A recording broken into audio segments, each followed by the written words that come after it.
Fer, eu tô fazendo a chamada aqui, então a gente não pode falar nada a partir de agora, tá? Tá bom.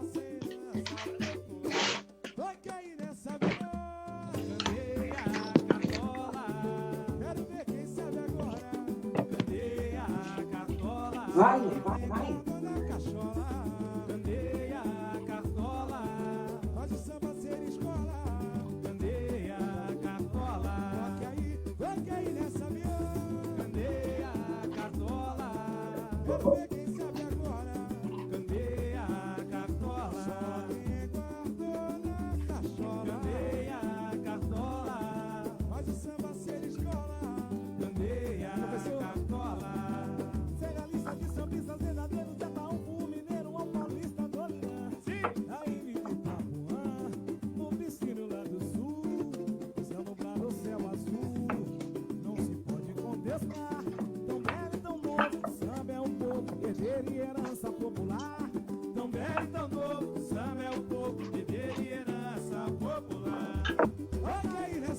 Vai, fazer esse xixi.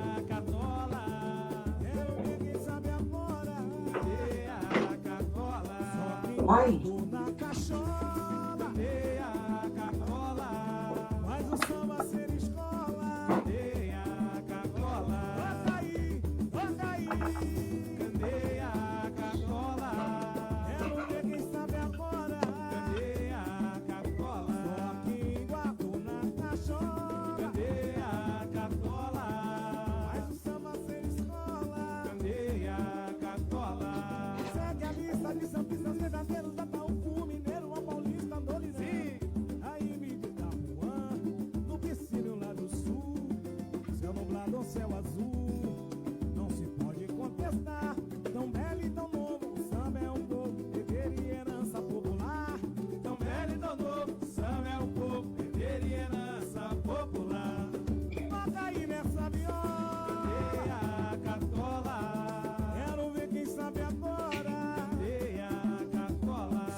Bom dia, pessoal, bom dia. Começa mais um programa Conversas e Estilos com a nossa locutora Fernanda de Paula. Tudo bem com você, Fernanda?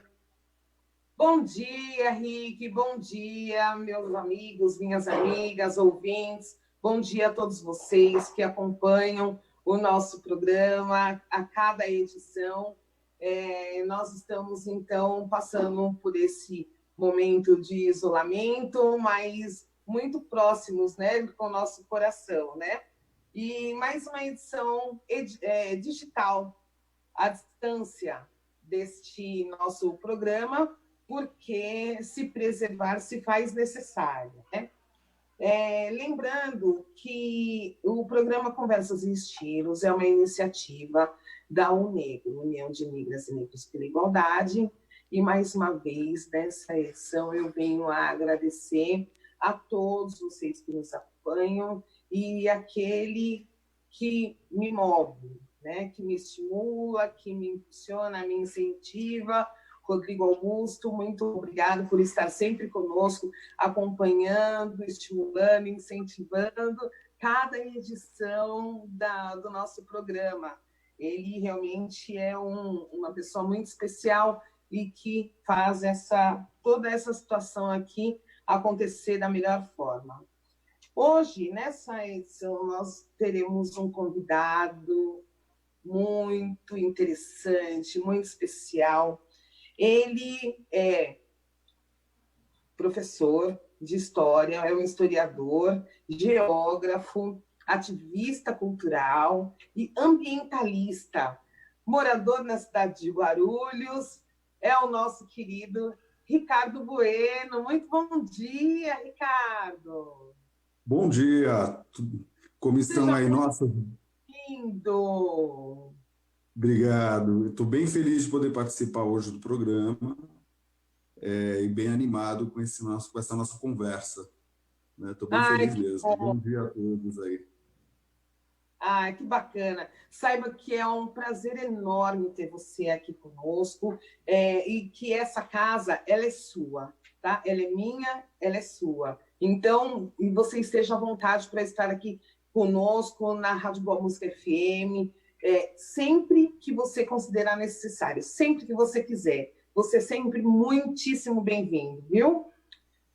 Ô, Ricardo, Obrigado, obrigado. imagina. Nós vamos falar hoje de um assunto bastante interessante, né? Um assunto que ele está na pauta do dia, né? Que são projetos, política, eleições, entre outras coisas, né? Especialmente da cidade de Guarulhos. Vamos falar um pouquinho mais aí da região. Guarulhos é uma cidade que tem 459 anos, né?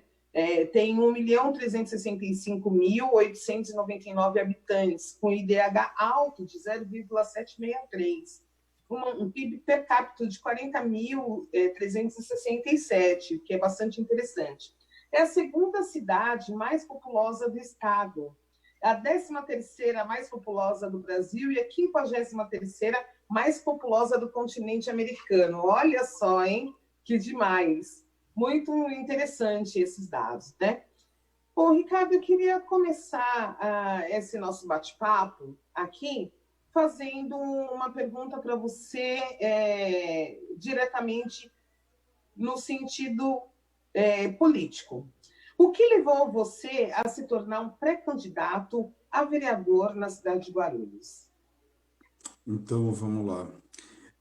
Primeiro que era um desejo que eu tinha já há algum tempo, mas eu não tinha colocado um foco nisso, era uma coisa que eu não tinha dado muita importância nesse trabalho. Eu falava, um dia isso pode acontecer, vai ter o momento certo. Mas aí dois grandes amigos me impulsionaram a isso, que é o Valdeci, que é um grande amigo de muitos anos, e o seu Paulino Ambrósio, e eles vieram conversando, não, tem que tentar, chegou a hora, você tem condições de fazer isso agora, o momento seu é esse.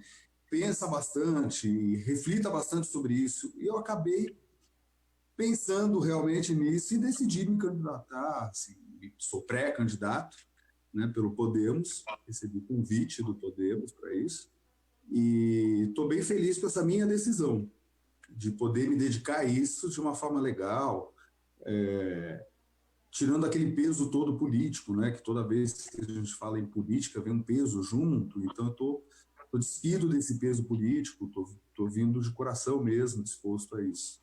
Foi bem interessante essa proposta ter chegado até mim, assim. Bem legal. Eleições, candidatura, é sempre um desafio, né? É um projeto bastante ousado, né? A gente considera, tendo em vista a magnitude de que esse projeto tem e de que você está ali dentro daquele espaço representando toda uma população, né? Nos últimos tempos, nós estamos nesse momento de pandemia, nesse momento de isolamento, vários setores eles estão sendo bastante afetados, né, em decorrência de todas essas circunstâncias que vêm acontecendo. E uma das classes que vem sendo mais afetadas e que será a última, lamentavelmente, será a última a retomar suas atividades, será a classe artística, né? Dentro do seu projeto, de que forma você pretende incentivar esse pessoal, essa classe? Então, Fernanda, a classe artística realmente ela vai ser talvez a última a retomar as atividades, né? E é muito complicado, porque várias pessoas dependem disso para sobreviver. É uma profissão, a arte é uma profissão, não é um hobby. Sim. Não é? Vários profissionais sobrevivem disso, dedicam sua vida a isso. Então, tem que ter um olhar delicado para essa parcela da população, né, que é o profissional das artes, e ele deve ser incentivado a continuar, ele não desistir. Assim, eu conheço vários que estão desistindo, procurando outros caminhos, e é um momento que realmente deve ter uma participação do poder público nisso para que não haja desistência, para que o artista continue fazendo o seu trabalho e que esse trabalho chegue até a população, de alguma forma. Agora, tem que incentivar de que forma isso? Qual é o caminho para manter esses incentivos? Seria disponibilizar a máquina pública da cidade de Guarulhos, os espaços públicos para os artistas poderem ocupar, se apresentarem, mostrar seus trabalhos, promover um suporte técnico para que isso seja colocado em disposição digital? Ou, assim, são vários olhares para essa comunidade, para esses profissionais, que eu acredito que a cidade tenha que ter, porque sem cultura fica muito difícil você restabelecer tudo, você voltar ao normal, deixando a cultura de lado. Então tem que ter um olhar para a cultura mesmo, e uma grande preocupação nessa qualificação profissional do artista, porque a linguagem muda agora, né? Acredito que depois dessa pandemia, depois dessa situação, a linguagem cultural ela mude, a linguagem artística mude. Como qualificar esse profissional, como deixar esse profissional preparado para essa nova situação que está aí à nossa frente, né? Tem essa preocupação também, porque tem que ter um preparo, um investimento nisso, porque eu posso falar do teatro, música, cinema da cidade, dança, são tantas áreas dentro das artes, e aí como fazer que esses profissionais ocupem esse espaço com essa nova versão, com esse novo olhar que tem agora. É uma preocupação muito grande disso. Como manter isso? E a gente sempre fala do artista, mas a gente não pode esquecer também dos técnicos. Tem toda uma gama de profissionais que trabalham por trás. Não é só o artista que está à frente. Então, você tem técnicos, você tem visagistas, você tem uma gama de profissionais imenso. E aí você tem que ter um olhar para todo mundo e preparar essas pessoas para esse novo mercado de trabalho que eles vão enfrentar daqui para frente.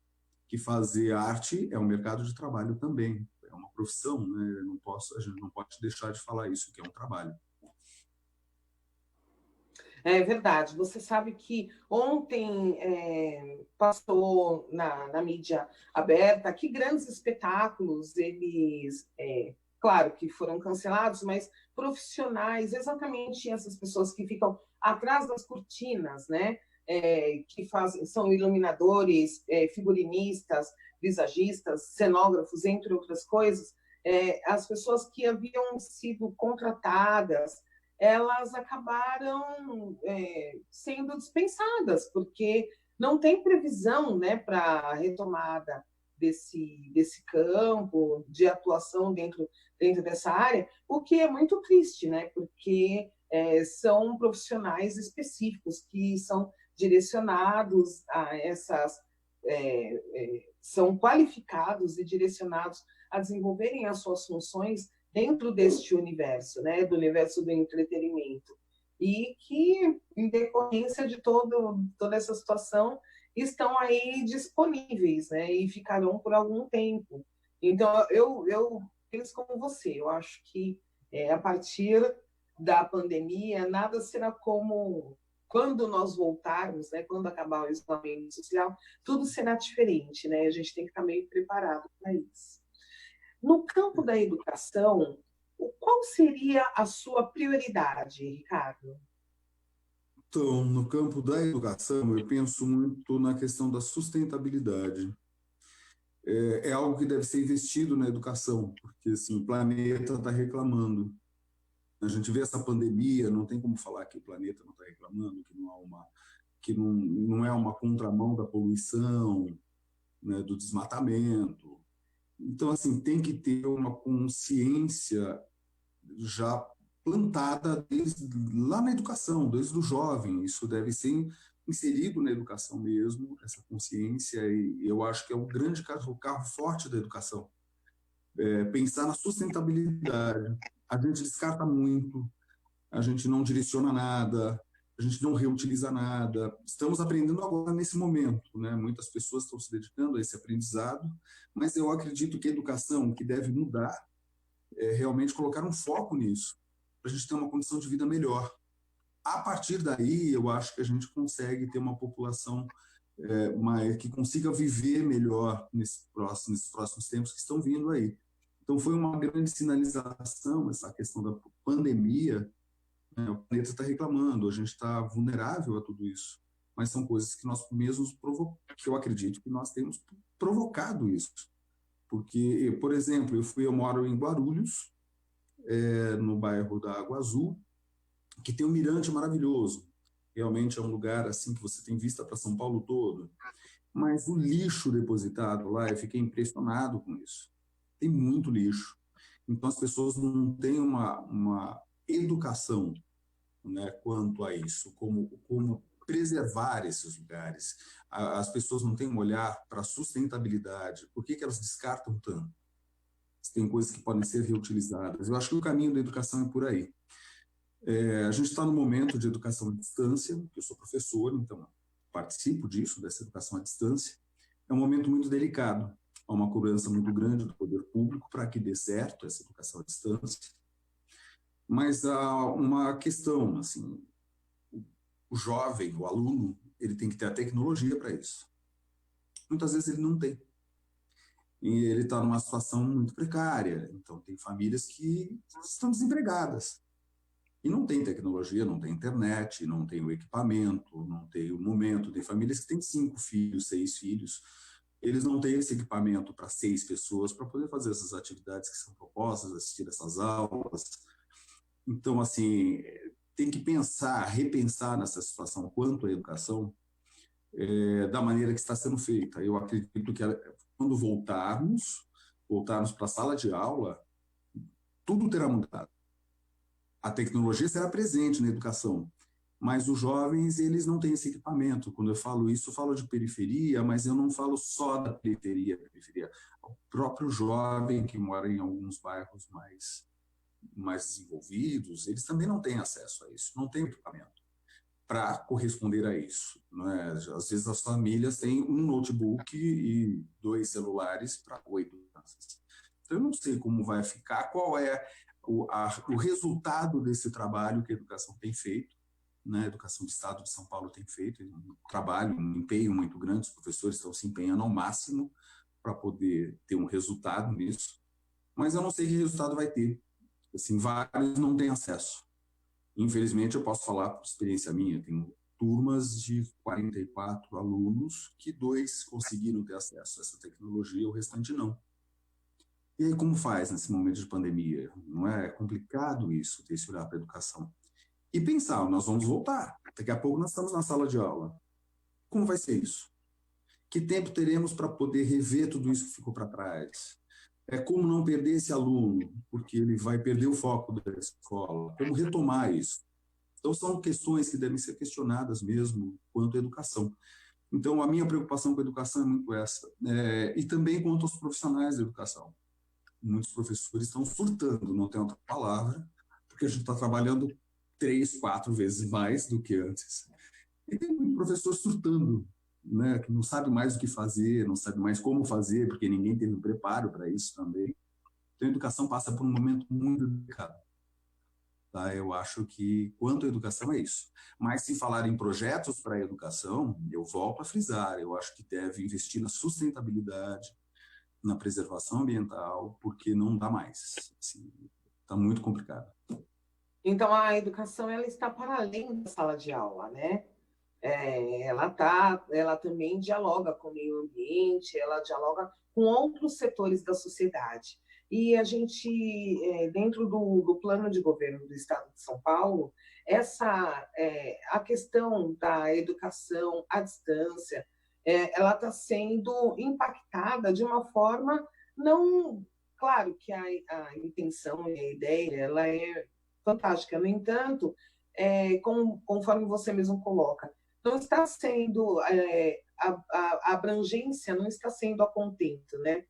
Porque nem todas as pessoas têm o acesso, né, além de nem todas as crianças, os jovens e crianças terem acesso, ainda tem a questão dos professores. Eu também tenho alguns amigos professores que são dessa sua área de atuação, que realmente estão dizendo que estão enlouquecendo, né, sobre todos os aspectos, porque estão trabalhando demais, estão sobrecarregados e buscando meios de fazer com que a informação chegue ao aluno, né, para que o aluno se mantenha atualizado, se mantenha antenado, enfim.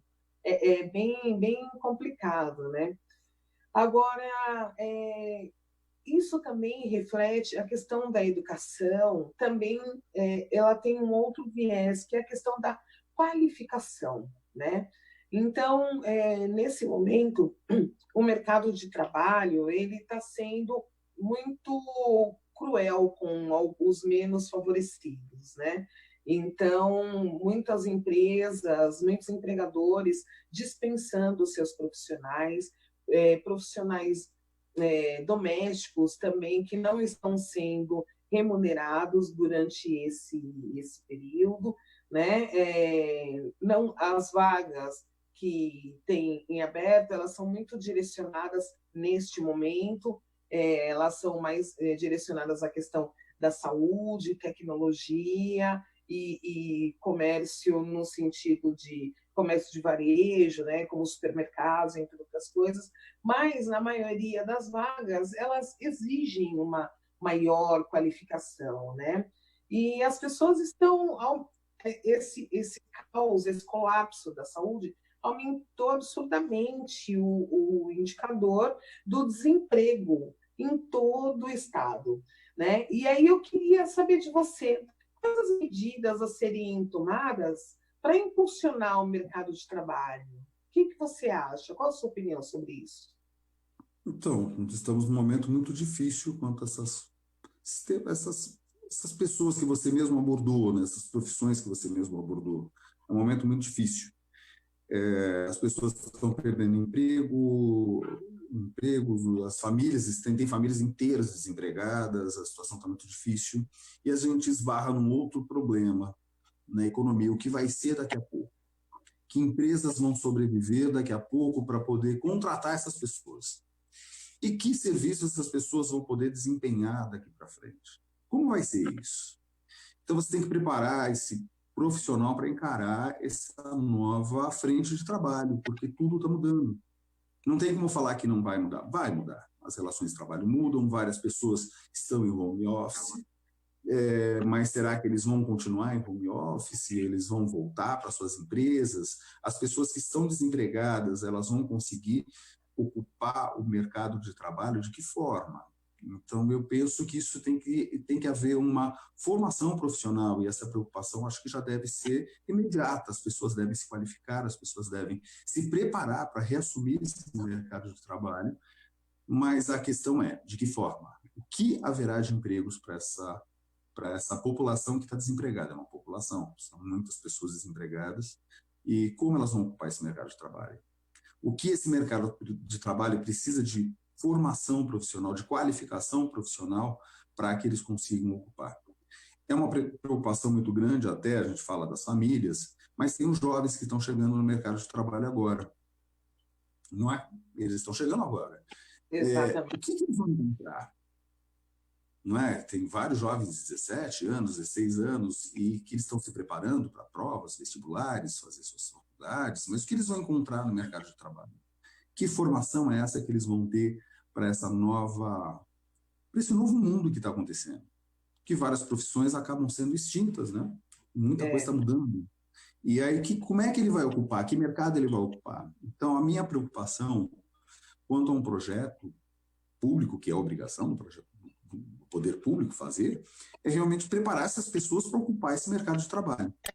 E dar um suporte para essas empresas sobreviverem para poder contratar essas pessoas. As empresas estão quebrando, estão falindo, né? Elas não estão conseguindo honrar com o salário dos funcionários, elas estão passando por grandes dificuldades. Tem sempre dois lados da história, não é? Por exemplo, as pessoas que fazem faxina nas casas, elas não perderam emprego. As que fazem faxina em empresa, elas perderam emprego porque não tem mais a empresa para limpar. E aí? Ela vai comer o quê? Ela Ela vai sobreviver de que forma? Não é? E esses casos, para mim, são muito próximos porque eles estão na periferia. Não é? Mas a gente consegue ter esse olhar para toda a cidade de Guarulhos. Saber que a crise está em toda a cidade de Guarulhos. Não só aqui, eu acho que está no planeta inteiro. Né? A pandemia é global, né? Sim, sim. Mas o nosso problema aqui em Guarulhos é assim, como preparar as pessoas para esse mercado de trabalho? Esse comércio vai reabrir, mas ele vai precisar de funcionário ou não? Ele vai precisar do vendedor ou vai ser tudo virtual? O que vai acontecer? Então, tem uma preocupação muito grande com isso. Como preparar as pessoas para reassumir esses postos agora, né? Que aos poucos, parece que tudo começa a voltar agora, aos poucos. Parece que é gradativo, mas há uma tendência das coisas voltarem lentamente, não é? Mas as pessoas vão trabalhar com o quê agora? Tá? Eu respondi a sua pergunta, eu acho. Não, respondeu sim. Mas eu percebo que há um distanciamento sobre a expectativa e a realidade, né? Eu digo isso no sentido do plano de governo, porque, veja, essa semana o governador estabeleceu que a capital, São Paulo, capital, estava no setor laranja e que teria alguns setores da economia flexibilizados, né? Então, as pessoas poderiam atuar. Agora, todo o entorno da cidade de São Paulo, todas as cidades, todos os municípios, né, tanto litoral, Grande São Paulo, enfim, estão ainda com alerta vermelho, né? Então, ainda os casos estão num nível muito alto, né, do colapso da saúde, mas e que tudo tem que ficar fechado, com exceção das necessidades básicas. Só isso é uma expectativa do governo. Só que quando a gente vai para a periferia, quando a gente vai para os bairros, quando a gente vai para o entorno, a gente vê que essa realidade ela é completamente diferente daquilo que se tem como expectativa. Né? Então, a gente percebe que ainda existem muitos comércios abertos, muitos comerciantes ali atuando, trabalhando de forma, nem digo clandestina, porque seria meia porta. Não, o pessoal está abrindo as portas e estão trabalhando, e estão fazendo a economia local girar por uma questão de sobrevivência. Mas existe, de fato, essa preocupação de como que os profissionais de outros setores, eles voltam, né, para esse mercado.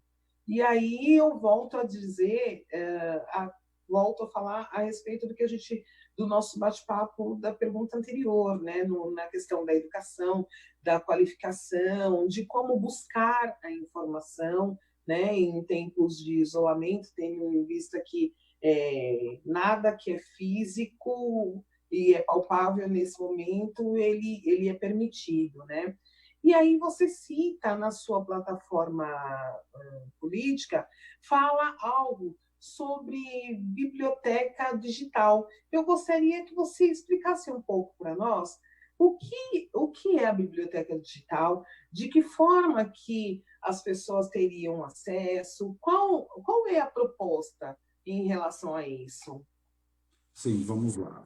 Essa biblioteca digital, eu penso numa amplitude disso para o acervo histórico da cidade também, porque tem muitos documentos no acervo histórico, tem bibliotecas espalhadas pela cidade, mas as pessoas mudaram, as coisas mudaram, o jovem não vai mais até a biblioteca física, não é? Ele não vai. É verdade, não vai. É tudo digital, tudo pelo celular. Tudo digital, ele não vai mais. E Guarulhos tem uma grande biblioteca central, tem várias espalhadas em vários bairros.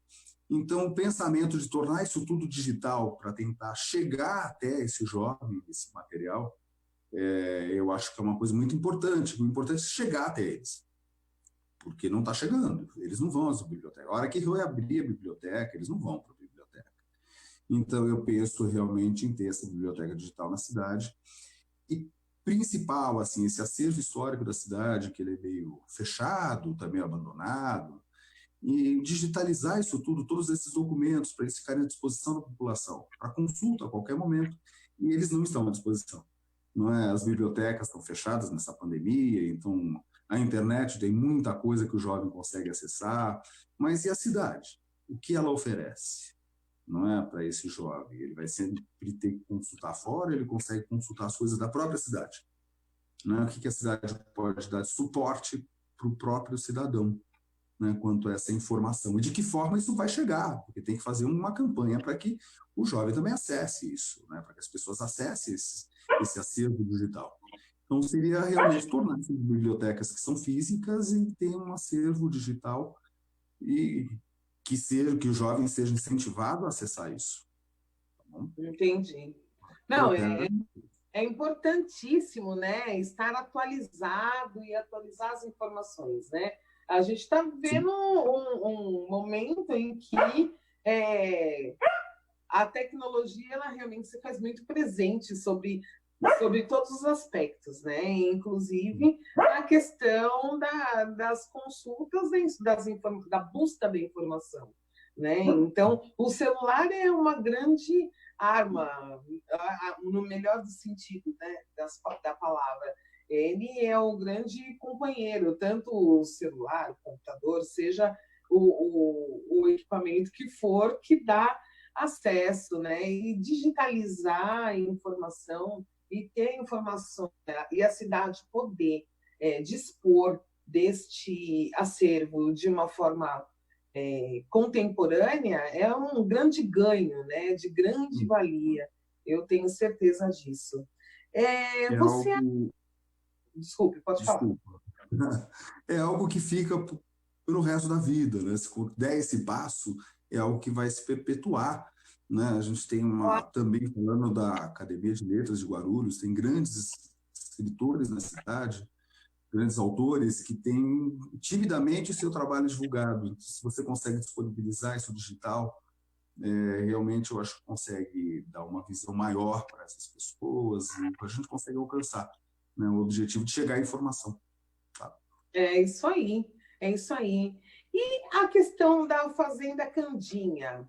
Você fala sobre a Fazenda Candinha. Eu fiquei curiosa para saber o que é a Fazenda Candinha, de que forma que a Fazenda Candinha vai acrescentar no plano, né, municipal de Guarulhos, porque é interessante as pessoas terem essa ideia, inclusive para que essa proposta ela venha se expandir. Fala um pouco disso, gente. Então, a Fazenda Candinha é a última fazenda de escravos do estado de São Paulo. Né, o último patrimônio que está intacto ainda numas, né? Mas está lá, foi tombada, mas está meio que julgado, sem ter o que fazer com esse espaço. Estão tentando manter a construção, o prédio, né? O casarão está coberto, eles estão tentando manter isso para que não vá em ruínas. Né? E essa fazenda está aqui, ela é na região de Guarulhos, na região ali entre Cabo Sul e São João, ele pega naquela região, entre Cabo Sul e São João, e é um grande patrimônio da cidade. E que, assim, está fechado. Como ocupar esse lugar? Então, eu penso num projeto que, de repente, consiga parcerias para poder ocupar isso, ou por uma universidade, ou por alguma coisa que preserve essa fazenda e que consiga ocupar, porque ela está abandonada.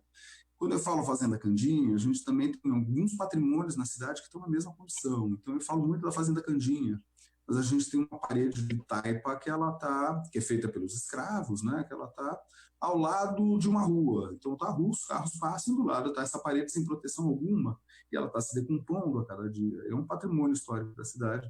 Eu acho que vale a pena ter um olhar para isso, as olarias antigas que são abandonadas na cidade.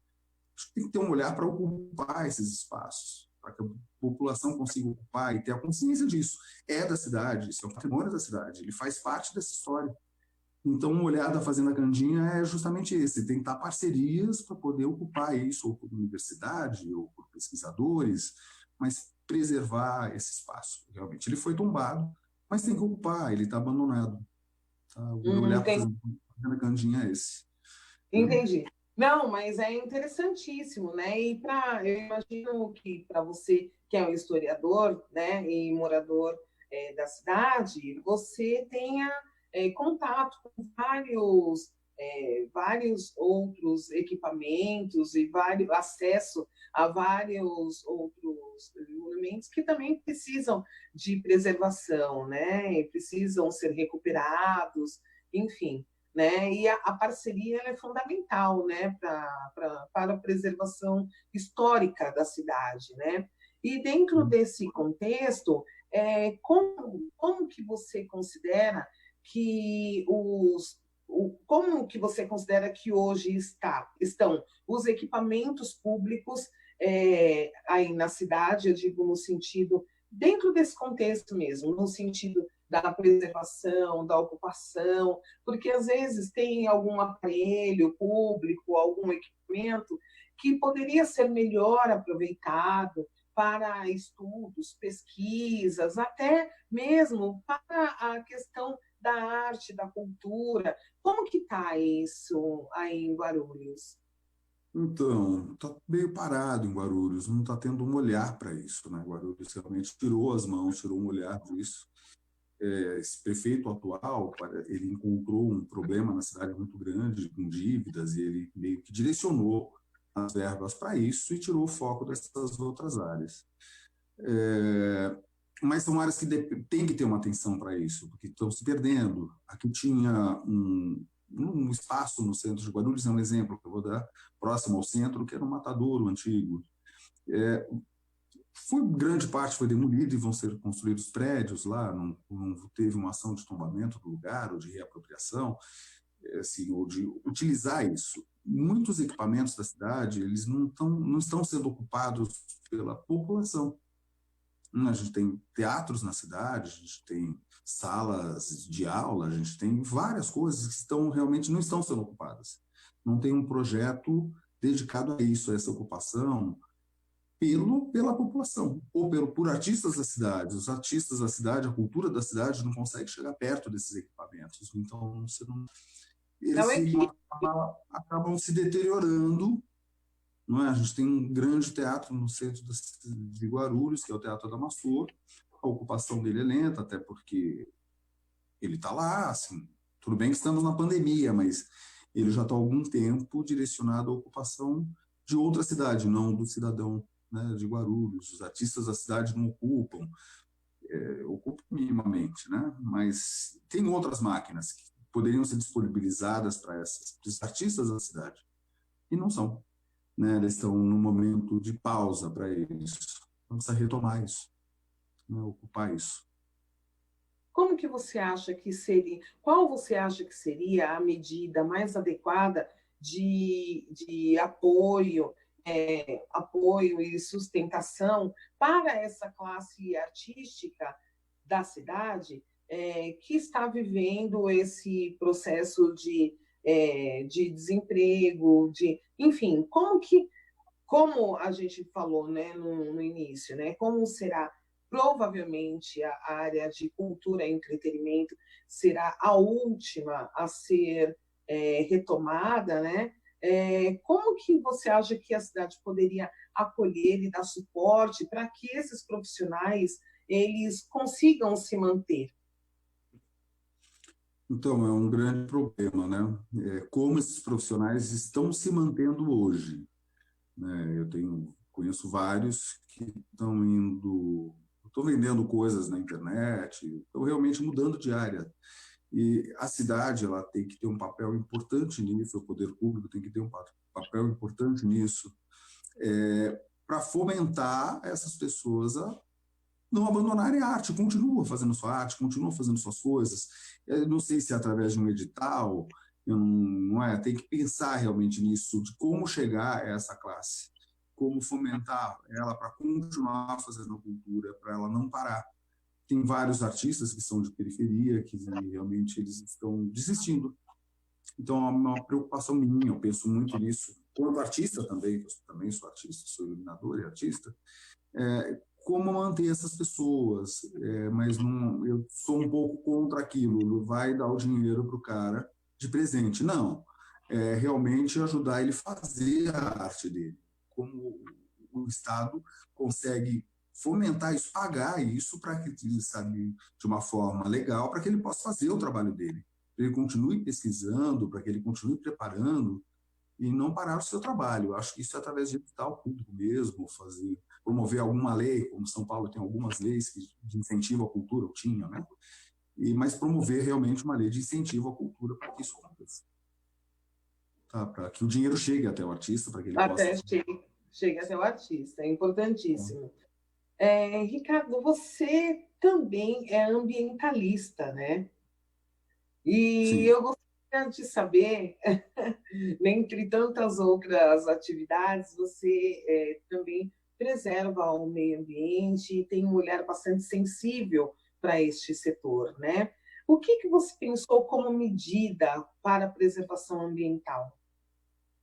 Então, primeiro, eu já tinha até mencionado, né, que é ligado à educação, tudo é muito ligado, né? Que é ligado à educação, à formação do jovem, dessa sustentabilidade, dessa questão. Mas o principal é o descarte, o que é feito com o descarte. Guarulhos tem um lixão imenso, né? Tem uma empresa que tem essa administração desse lixão, desse depósito de lixo, mas assim não tem um descarte seletivo. As pessoas não têm o costume de não jogar o lixo na rua, elas jogam lixo na rua. Então, tudo vem de uma formação.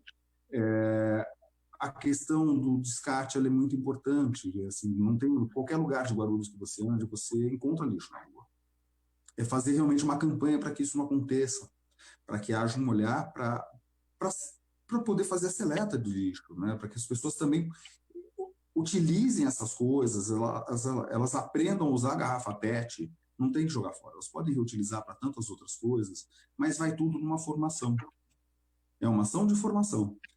E que eu acho que isso é muito importante. Tem a questão da proteção animal também, porque Guarulhos tem um abandono animal imenso, né, nas ruas. Mesmo.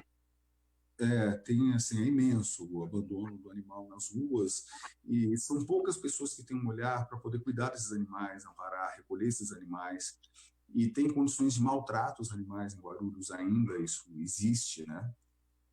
Então tem que ter um olhar para isso, tem que ver a legislação que possa amparar essas pessoas que cuidam disso, elas precisam de legislação ao lado delas para poder impedir esses maltratos, olhar esse abandono, mas tem que ter um olhar para isso realmente. Quando a gente fala de meio ambiente, a gente fala desse todo, né?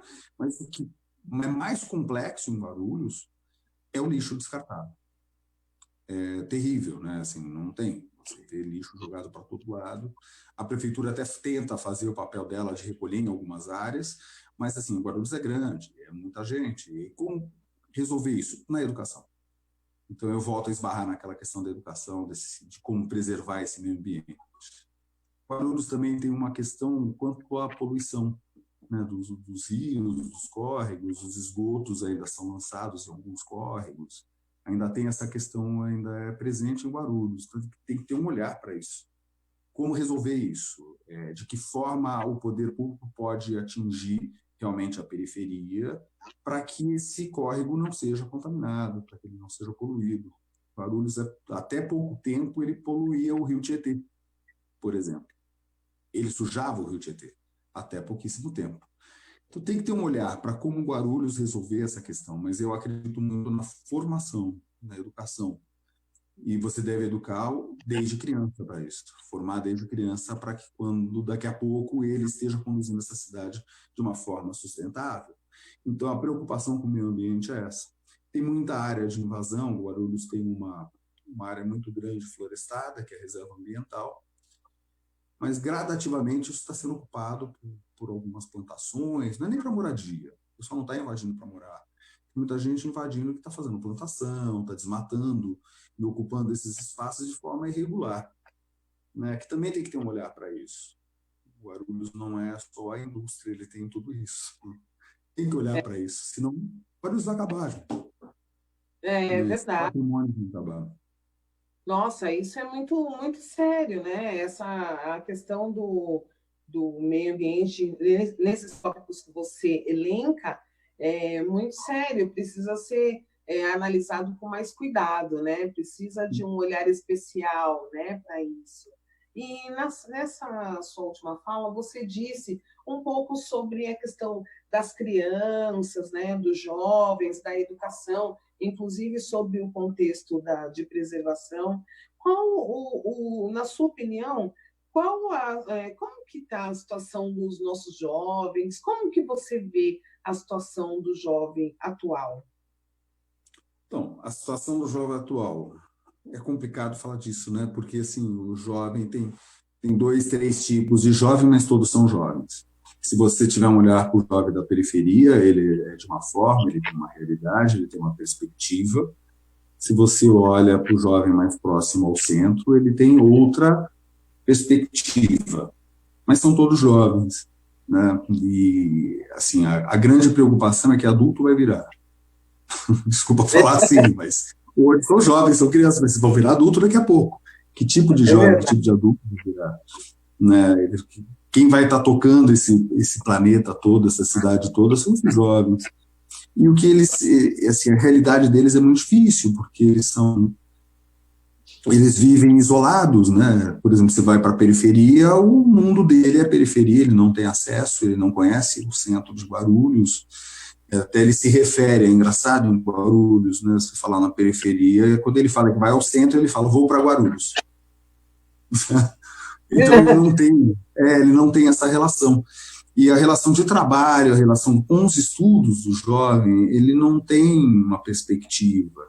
Tudo bem que a gente volta a falar da educação, né? Tem essa preocupação do governo do Estado com essas novas disciplinas que ele colocou, né, na grade curricular, mas o jovem precisa realmente ele entender esse espaço geográfico que é dele, e ele não entende, ele não tem noção disso, que é dele, ele não sabe. Então, assim, o que fazer com o jovem não é só preparar ele para o mercado de trabalho, tem que fazer ele entender que ele faz parte disso. Ele vive nesse espaço, e ele é responsável por isso também. Né? Então, é legal falar isso, né? Ter esse olhar para esse jovem dessa forma. Porque a gente tem sempre isso, o jovem, o acesso que ele tem é sempre, né, aquela expressão de menor capacidade, de menor entendimento, de menor responsabilidade, mas o jovem não é mais isso, ele mudou. O jovem tem um olhar crítico, né, ele consegue pensar, ele pode não ter acesso, ele pode ser rejeitado, né, quando ele sai de um lugar, nesse deslocamento dele de regiões, ele pode ser até rejeitado, mas assim, ele tem que ser inserido de qualquer forma, o jovem, para ele entender realmente o papel dele, de importância, porque ele não entende. Tem que entender que ele é importante para isso. Né? Eu acho que quanto ao jovem, é um pouco isso, e investir nisso, com cultura. Como que você consegue conquistar o jovem para que ele estude? Como você consegue fomentar a pesquisa no jovem? Como você... através de cultura. A educação é muito importante, mas sem a cultura, sem o esporte, sem o lazer, o jovem não... ele fica no local dele, ele não tem, ele continua falando, eu vou lá para Guarulhos, né? Ele não fala, ele não tem Guarulhos como uma cidade toda, né? Principalmente o jovem aqui da cidade, estou falando de Guarulhos. Mas se você tiver um olhar para outras comunidades em São Paulo, por exemplo, tem essa mesma relação, não é? Ele não consegue se inserir, ele não consegue entender que esse espaço é dele, para que ele possa ocupar isso. E você acha que a cidade, ela tem esse olhar e essa sensibilidade para tratar esses itens que você elencou? A cultura, o entretenimento, o acesso, não só o trabalho, mas o entender, a compreensão, como que é trabalhada a política para a juventude na cidade de Guarulhos? Então, hoje ela não é trabalhada. Entendeu? Não, tem que retomar isso. Tem que retomar isso. Não é? Tem que pegar as rédeas dessa história, retomar e investir nessa área, porque é muito importante. E hoje essa área está um pouco parada, já há alguns anos isso está um pouco parado. É algo que deve ser... tem que ter um olhar para isso, tem que mover um trabalho todo, uma pesquisa toda em cima disso, para que aconteça realmente, para que as coisas possam ser viabilizadas. Mas ela hoje está parada, então hoje se falar tem um olhar, não tem um olhar para isso hoje. Ele não é presente. Tá? É uma pena, né? Porque a gente, acompanhando através da Secretaria Nacional de Juventude, e em todos os âmbitos, porque as instâncias acabam dialogando entre si, né? Muitas conquistas e passos largos houveram de avanço, né, no sentido da política para a juventude. E eu acho que você está correto quando você diz a questão do conhecimento, né? Às vezes ele não tem acesso e não sabe os direitos que tem, né? Não sabe. Eu acho que é importante você, quando você diz que ele precisa saber, ele tem que saber que ele faz parte, né? Que existe um olhar, existe uma sensibilidade, um olhar específico e uma política específica direcionada para a juventude, até porque o jovem é o futuro, né? Isso é incontestável, né? Sob todos os aspectos, entendeu? Então, dentro da sociedade, ele tem um papel que é fundamental, assim, que é importante e que isso precisa ser olhado, precisa ser preservado, né? E aí eu queria saber agora um pouquinho, saindo um pouquinho da questão da juventude, indo um pouquinho para a área da saúde, mas assim, de uma forma bastante sutil, né? Diante dessa pandemia, quais as atitudes que o governo tem tomado, você considera que estão sendo satisfatórias? Então, eu não posso falar, assim, eu tenho observado muito o que o país tem feito em relação a isso. Né? Assim, me desagrada um pouco, mas eu tenho acompanhado o empenho, né, que o país tem feito, que o poder público tem feito em relação a isso. Guarulhos tem um empenho imenso em relação a isso, mas ele está com 97% dos leitos ocupados. Mas há um empenho nessa pandemia, há uma preocupação nisso. Tem uma grande movimentação de doação de coisas para as pessoas, para elas não saírem de casa realmente, né, de doação de máscaras, para que elas permaneçam em casa, para que ela tome um cuidado com isso. Mas, assim, não sei se só isso resolve. Eu tenho acompanhado Guarulhos, o que está acontecendo na cidade de Guarulhos, mas é fácil eu criticar também, não sei se só isso resolve, mas eu também não sei te dar a fórmula mágica, assim. Mas o que eu olho, eu acho que a cidade poderia fazer mais. Você vai na periferia, as pessoas não usam máscara. Não usam.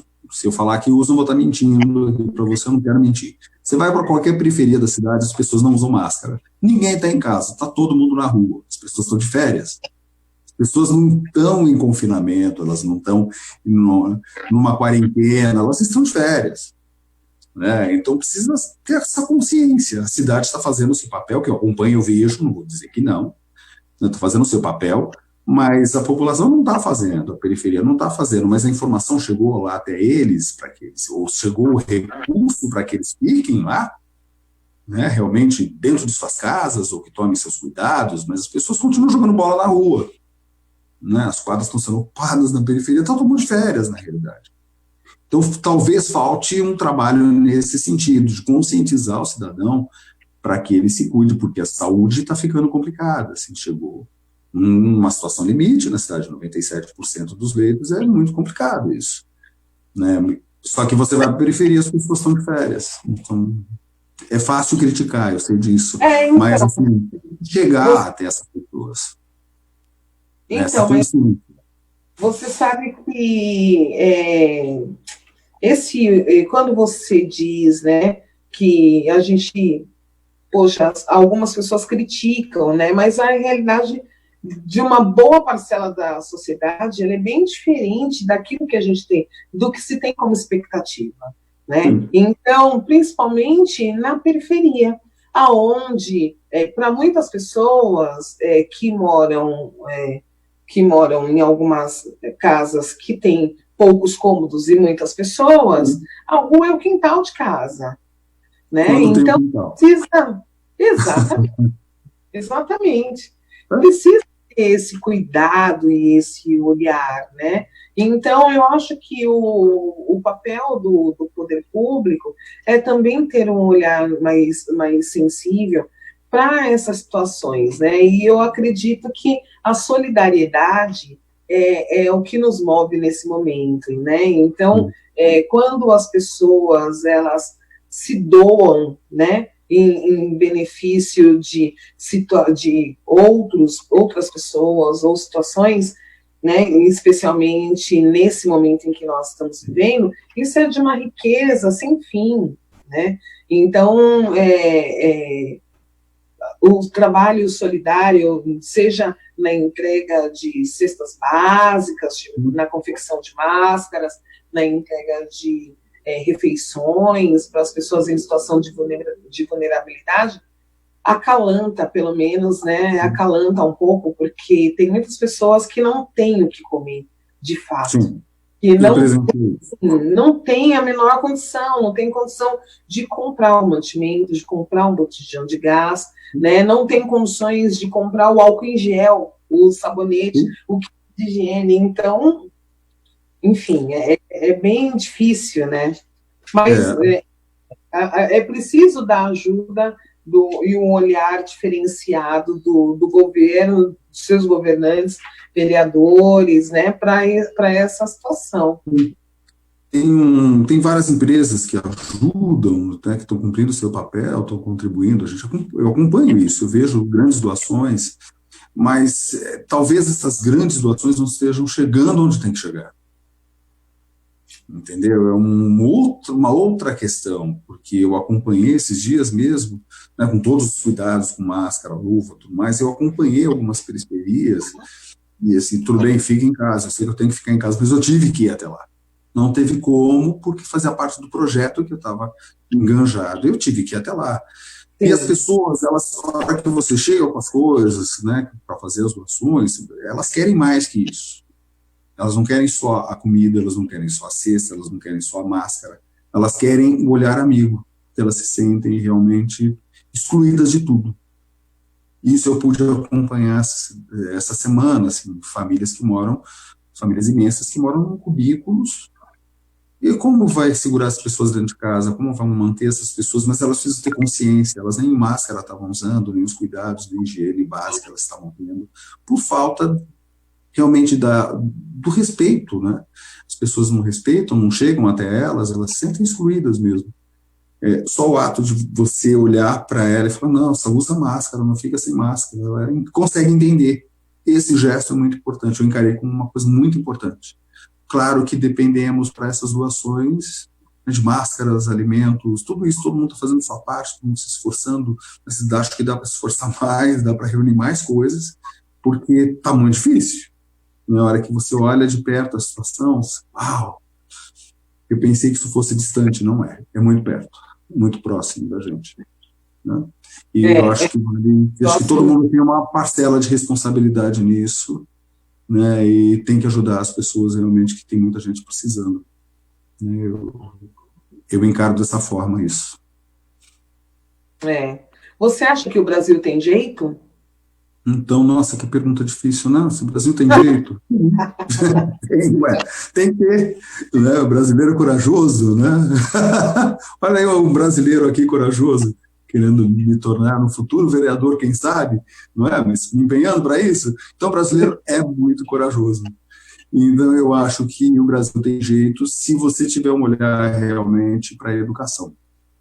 Educação, sustentabilidade, a educação fora da escola, não só dentro do ambiente escolar. Eu acho que o grande investimento e o que pode, não digo salvar esse país, vamos usar uma outra expressão, que a gente também não está tão perdido assim, né?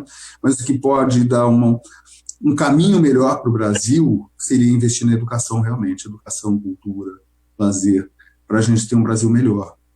Então, se o Brasil tem jeito? Tem. Vamos investir nisso, vamos ter um olhar para isso, né? Para a sustentabilidade, para a preservação, para a educação, para a cultura, para o lazer, para o esporte. Isso torna um país melhor.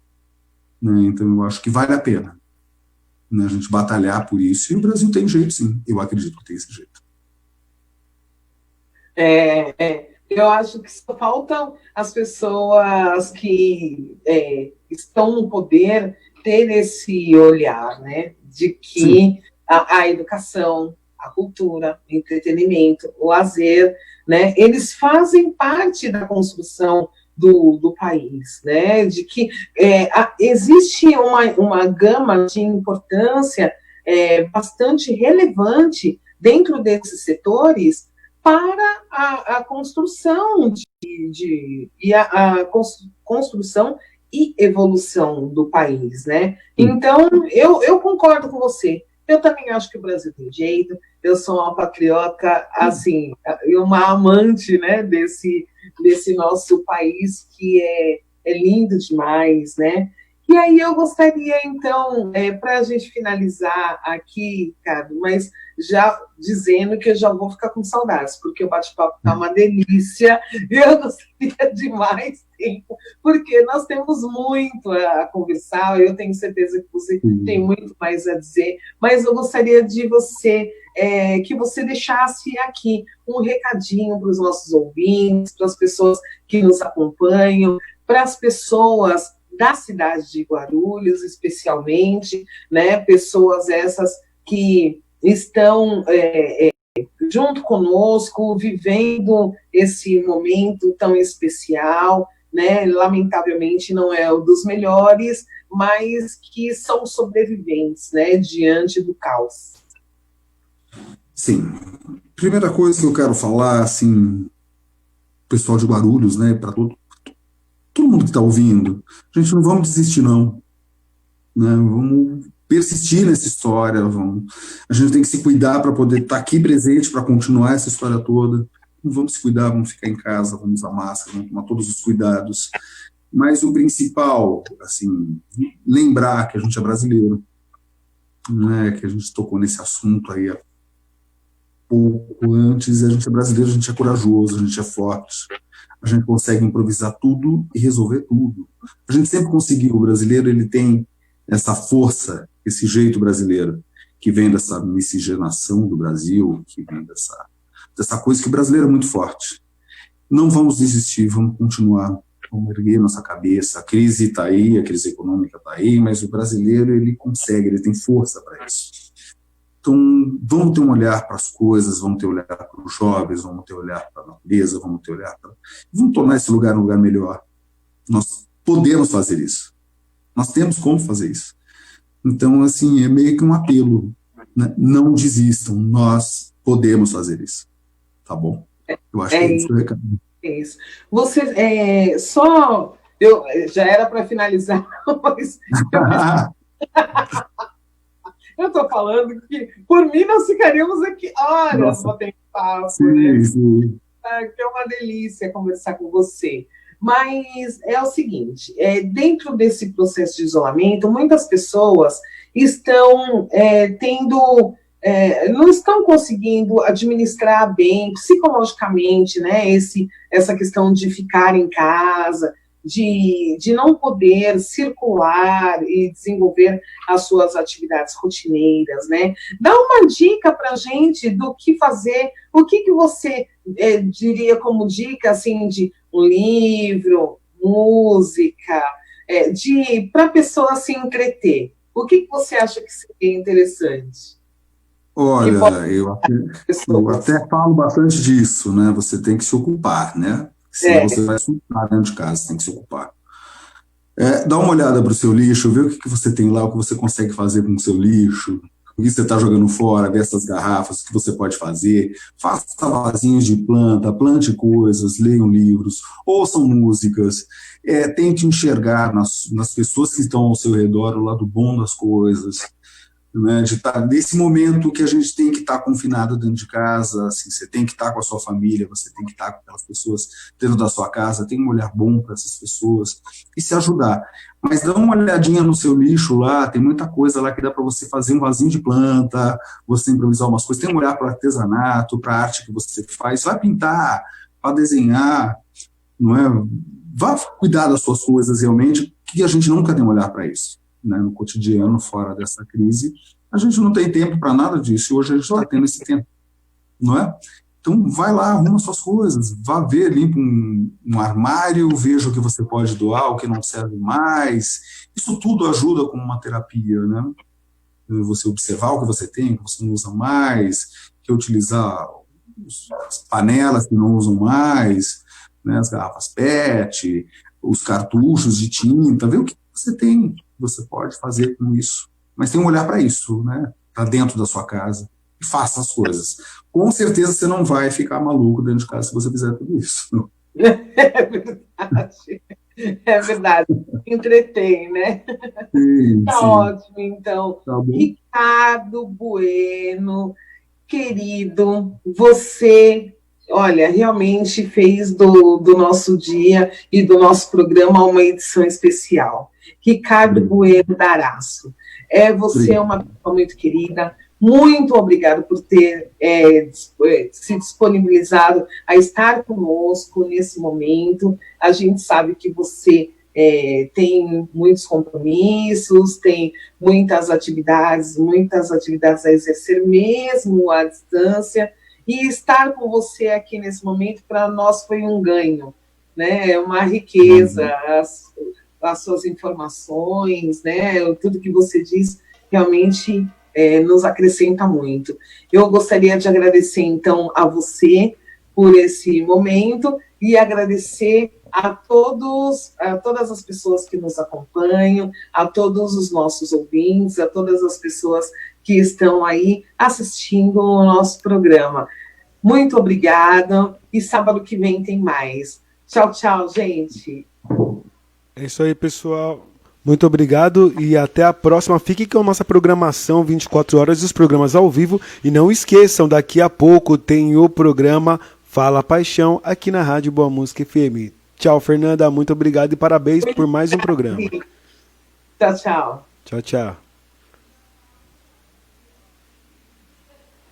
Candeia, Cartola, Daniel no cavaco, Diego Viola. Candeia, Cartola, Doni Moreira, da nossa escola. Candeia, Cartola, acabou de comércio e não vou embora. Candeia, Cartola, quero ver quem sabe agora. Candeia, Cartola, toca aí, quebra. Candeia, Cartola, isso é Candeia, Cartola, quem guardou na cachola. Candeia, esse é o professor. Mas o samba ser escola. Candeia, Cartola. Bora nós, rapaziada. Salve Versalino Cruz, Daniel. Bom demais, meu compadre. Tem outro samba que a gente gosta muito. Gostamos mesmo, manda aí. Assim